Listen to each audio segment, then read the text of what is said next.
Qatar அரசு பரிசாக கொடுத்த சொகுசு ஜெட் விமானத்தை அமெரிக்க அதிபரின் பயன்பாட்டுக்கு உகந்ததாக மாற்றும் பணிகள் விறுவிறுப்பாக நடைபெற்று வருகின்றன. இந்த விமானத்தில் என்னென்ன சிறப்பம்சங்கள் உள்ளன என்பதை டிகோட் பகுதியில் பார்க்கலாம்.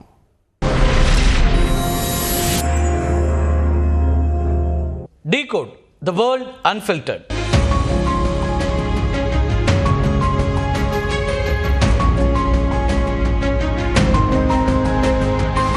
அமெரிக்க அதிபர் டொனால்ட் ட்ரம்புக்கு கத்தார் பரிசாக அளித்த சொகுசு ஜெட் விமானத்தை ஏர்ஃபோர்ஸ் ஒன் விமானமாக மாற்றக்கூடிய பணிகள் தீவிரமடைந்து வருகின்றன. என்ன இந்த விமானம், இதில் என்ன இருக்குது, இதனுடைய சிறப்பு என்ன, ஏன் இந்த விமானம் ஏர்ஃபோர்ஸ் ஒன்னாக மாற்றப்படுகிறது அப்படிங்கிறத பற்றி தான் இன்றைக்கு டீகோட் செய்ய இருக்கிறோம். கத்தார் நாட்டு அரச குடும்பம் அமெரிக்க அதிபர் ட்ரம்புக்கு கடந்த மே மாதம் பறக்கும் அரண்மனை போன்ற ஒரு விமானத்தை பரிசாக கொடுத்துச்சு.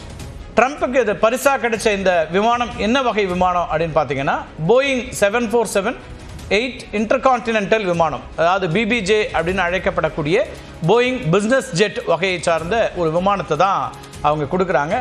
தங்க நிற சுவர்கள் மற்றும் அலங்காரங்கள், அதேபோல் முறுக்கு படிக்கட்டுகள், பட்டு கம்பளம், விலை உயர்ந்த சோஃபாக்கள், விசாலமான படுக்கையறைகள், தங்க முலாம் மற்றும் பளிங்கு கற்களால் வடிவமைக்கப்பட்ட ஆடம்பரமான குளியல் அறைகள், ஓய்வறைகள், சாப்பாடு மற்றும் மாநாட்டு அறைகள், அதேபோல் மேம்பட்ட மாநாடுனா இந்த இடத்துல கான்ஃபரன்ஸ் ரூம்ஸ், அந்த மாதிரி மாநாட்டு அறைகள்லாம் அவங்க இருக்கக்கூடியதாக இருக்கும்.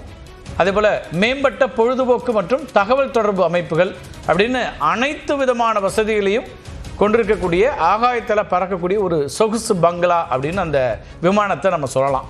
அமெரிக்க அதிபர்கள் பொதுவாக பயணிக்கக்கூடிய இந்த பிரத்யேக விமானங்களை ஏர்ஃபோர்ஸ் ஒன் அப்படின்னு அழைக்கப்படும். இது உங்களுக்கு எல்லாருக்கும் தெரிஞ்சிருக்கும், நிறைய திரைப்படங்களையும் பார்த்துருப்பீங்க.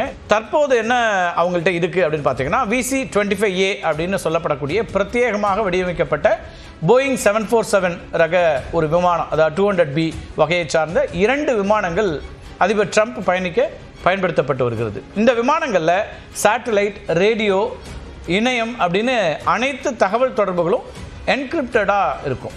அதிபர் எந்த மூலையில் இருந்தாலும் உலக தலைவர்கள், இராணுவ தளபதிகள் மற்றும் அரசு அதிகாரிகளோட பாதுகாப்பான வகையில் தொடர்பில் இருப்பதை உறுதி செய்யக்கூடியதாக இந்த விமானத்தினுடைய வடிவமைப்பு இருக்குது. ஏதாவது ஒரு வகையில் அவங்க கம்யூனிகேஷனில் இருக்க முடியும்.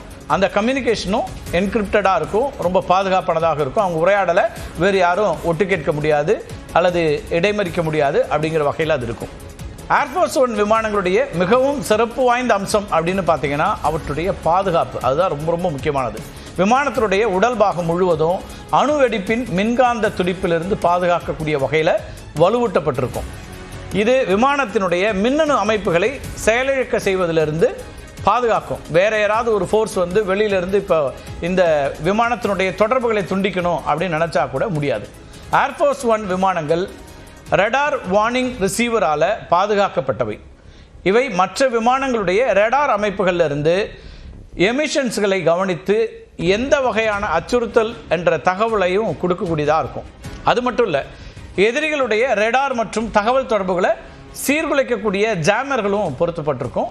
ஏவுகணை அச்சுறுத்தல்களை கண்டறிந்து கண்காணிக்கக்கூடிய வசதியும் இந்த ஏர்ஃபோர்ஸ் ஒன் விமானங்களில் இருக்கும். பறந்துட்டு இருக்கும் போதே நடுவானில் எரிபொருள் நிரப்பக்கூடிய வசதியும் இந்த விமானங்கள் இருக்கும். இப்படி பல வசதிகளை கொண்டதோடு மட்டும் இல்லை, பாதுகாப்பானதாக இருக்கும். உலகத்திலேயே மிகவும் பாதுகாப்பான இடமாக கருதப்படக்கூடியதும் கூட ஏர்ஃபோர்ஸ் ஒன் விமானங்கள். இப்போ கத்தார் பரிசீலித்திருக்கக்கூடிய விமானத்தை ஏன் ஏர்ஃபோர்ஸ் ஒன்னாக மாற்ற துடிக்கிறார் டொனால்ட் ட்ரம்ப் அப்படிங்கிற ஒரு கேள்வி உங்களுக்கு எழலாம். ட்ரம்ப்போட இந்த விருப்பம் சாத்தியப்படுமா அப்படிங்கிற கேள்வியும் இருக்கலாம். தற்போதைய ஏர்ஃபோர்ஸ் ஒன் விமானங்களுக்கு ஏறக்குறைய 35 வயதாகுது. இவற்றை நிரந்தரமாக மாற்ற வேண்டும் அப்படின்னு அமெரிக்க அரசாங்கம் முடிவு செஞ்சிருக்கு. அதிபர்களுக்காக புதிய விமானங்களை போயிங் நிறுவனம் தயாரித்து வருது. இப்போ புதிய விமானங்களை 2024ஆம் ஆண்டே அமெரிக்க அரசாங்கத்திட்ட போயிங் நிறுவனம் ஒப்படைச்சிருக்கணும்.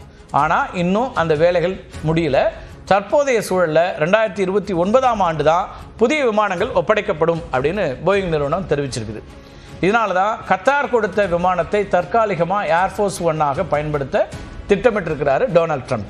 இந்த போயிங் 747-8 இன்டர்கான்டினென்டல் விமானத்தை எப்படி ஏர்ஃபோர்ஸ் ஒன்னாக மாற்ற முடியும் அப்படிங்கிற ஒரு கேள்வி எழும்போது அது பற்றியும் விளக்கங்கள் வருது. தற்போது இருக்கக்கூடிய ஆடம்பர உட்புறங்களை அகற்றிட்டு வகைப்படுத்தப்பட்ட இராணுவ பாதுகாப்போடு உட்புறங்களை வடிவமைக்கணும் அப்படின்னு திட்டமிடுறாங்க. இதனால் அந்த விமானம் வெற்று சட்டகமாகவே மாறிடும். அதுக்கு பிறகு விமானம் முழுவதும் அணுவாக சோதிக்கப்படும். கண்காணிப்பு சாதனங்கள் அல்லது சமரசம் செய்யப்பட்ட தொழில்நுட்பம் உள்ளதா அப்படிங்கிற ஆய்வெல்லாம் செய்வாங்க. இதெல்லாமே பாதுகாப்பு கருதி செய்யக்கூடிய ஒன்று. விமானத்தினுடைய முக்கிய மின்னணுவியல், வயரிங், அப்புறம் வேறு சில அமைப்புகள் புதிதாக பொருத்தப்படும். சரி, இதுக்கெல்லாம் எவ்வளவு செலவாகும்? ஏன்னா இவ்வளவு மாற்றங்களை உண்டாக்கும் இல்லையா? எவ்வளவு செலவாகும், எத்தனை நாட்கள் பிடிக்கும்? ஏன்னா ஏற்கனவே போயிங் விமானம் நிறுவனம் நாட்கள் அதிகமாகுங்கிறதுனால தான் 2029 தான் கிடைக்குங்கிறதுனால இதை மாற்றலாம்னு நினைக்கிறாரு. அப்போ இதுக்கு எவ்வளவு நாட்கள் ஆகும் அப்படின்னு பார்த்தா, கத்தார் கொடுத்த விமானத்தினுடைய விலை 3500 கோடி ரூபாய். அதை நம்ம ஏற்கனவே சொல்லிட்டோம். இந்த விமானத்தை ஏர்ஃபோர்ஸ் ஒன்னாக மாற்றணும்னா இதே அளவுக்கு செலவு பிடிக்கும் அப்படின்னு கணக்கிடப்பட்டிருக்கு. அதாவது 3500 கோடி ரூபாய் மேலும் செலவழிக்க வேண்டியிருக்கும்.